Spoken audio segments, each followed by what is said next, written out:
दंडवत प्रणाम श्री गोविंद प्रभु महाराज की जय। रिद्धपूर चरित्र लीळा क्रमांक 130 द्राविडा भेटी वस्त्रपूजा स्वीकार।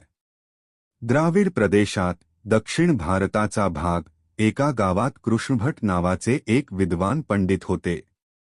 त्यांनी सर्व शास्त्राचा अभ्यास केला। त्यांनी भविष्यपुराण पाहिले तेव्हा त्यात आमुकीये शकपर्मिती आमुकी संवत्सरी महाराष्ट्री वैदर्भ देशात विंझा पर्वताचा तळवटी दक्षिण विभागी अळर्कावतीये पूर्वे रिधोरे बेलोरे नगरे असती। तेथ कळयुगी रुद्धप्री काणवा ब्राह्मणाचा ठाई ईश्वर अवतीर्ण होऊनी लोका प्रसिद्ध राज्ये करील अशी भविष्यवाणी होती। ग्रंथात नमूद केलेला तोच काळ असल्याने कृष्णभटांना खरे जाण्याची उत्सुकता लागली।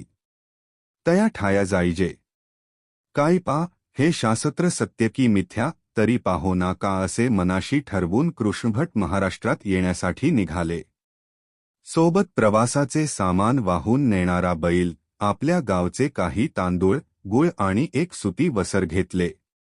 त्यांची पत्नी आणि 2 मुले असे सहपरिवार कृष्णभट महाराष्ट्रात आले। वाटेने लोकांना विचारत अचलपूरपर्यंत पोचले। तिथे लोकांना विचारले, रुद्धपूर बेलोरे कोणीकडे असती? लोकांनी सांगितले, ते देऊळवाडे या समीप असती। कृष्णभटांनी पुढे विचारले, तेथ ईश्वरपुरुष राज्य करीत असती की? लोक म्हणाले, हो असती। तेथ ईश्वरवतार अवतरला असे। काणवा ब्राह्मणाचा ठाई अशी कृष्णभटांना लोकांकडून रावळांची माहिती मिळाली आणि ते लगेच रिद्धपूरला आले। सकाळच्या पूजावसरानंतर राऊळ भक्तजनांसहित तेलाळा तळ्यापाशी 5 पिंपळाकडे खेळक्रीडा करायला जात असत। नेहमीप्रमाणे राऊळ भक्तजनांसहित तेलाळा तळ्यापाशी 5 पिंपळाकडे गेले होते आणि तिथेच राऊळांची आणि कृष्णभटांची भेट झाली।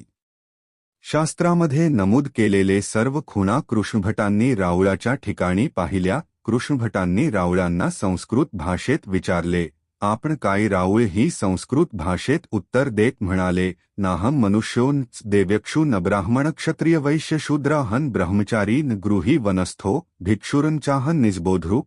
ह्या श्लोकावर कृष्णभटांना राऊळ होती ईश्वरपुरुष अशी ओळख पटली। नंतर कृष्णभटांनी राऊळांना दंडवत घातले, श्रीचरणा लागले। आपल्या 2ही मुलांना राऊळांच्या श्रीचरणावर ठेवले। नंतर संस्कृत भाषेत राऊळांची स्तुती केली। राऊळ म्हणाले, मेला जाय आता होय म्हणे। भेटीचे पदार्थ काय होते ते नक्की सांगता येणार नाही, पण कृष्णभटांनी ते पदार्थ राऊळांना अर्पण केले। राऊळ आणि कृष्णभटांमधला सर्व संवाद संस्कृत भाषेत असल्यामुळे भक्तजनांना काही कळले नाही। म्हणून कृष्णभटांची विचारपूस करण्याच्या हेतूने म्हाईंभटांनी त्यांना संस्कृत भाषेत विचारले, तुम्ही कोणे देसीचे? कोणे ठाऊनी आले ती? तुम्ही गोसावियांते केवी जाणा? कृष्णभटांनी संस्कृत भाषेत मागचा सर्व वृत्तांत सांगितला आणि म्हणाले, तरी ते मी पाहावेया आला। म्हाईंभटांनी मग हा सर्व संवाद भक्तजनांना मराठीत सांगितला। राऊळ नगरामध्ये गेले आणि सोबत कृष्णभटही आले। म्हाईंभटांनी त्रिपुरुषाच्या मठाजवळ कृष्णभटांची राहायची सोय करून दिली। तिथे कृष्णभट आणि त्यांचा परिवार राहू लागले। नंतर संध्याकाळी कृष्णभट राऊळांच्या पूजावसरासाठी आले। त्यांनी राऊळांचे श्रीचरण पाण्याने प्रक्षाळन केले। श्रीचरणावर तुळशीची पाने वाहिली, चरणोदक प्याले।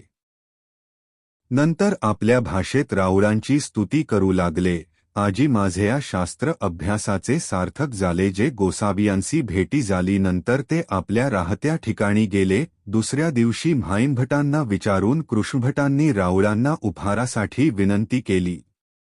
राऊळांनी ती स्वीकारली।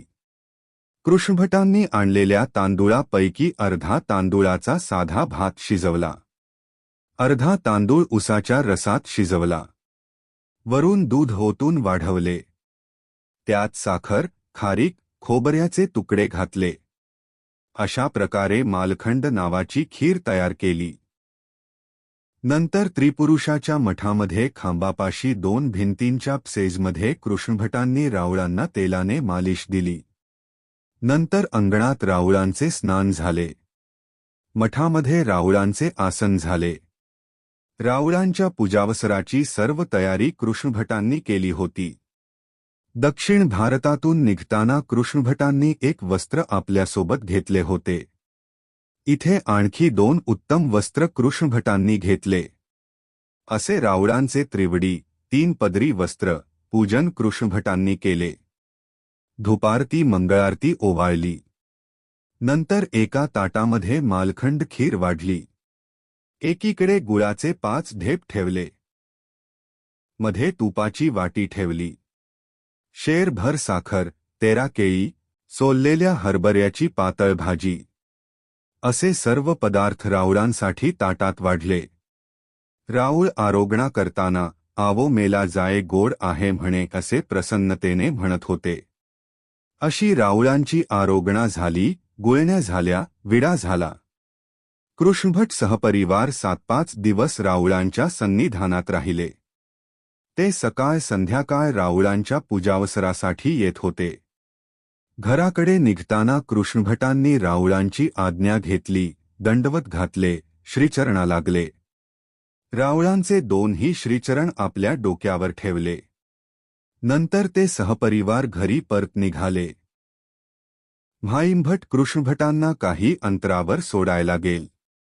ह्या लिखाणात काही चुका असतील तर क्षमस्व.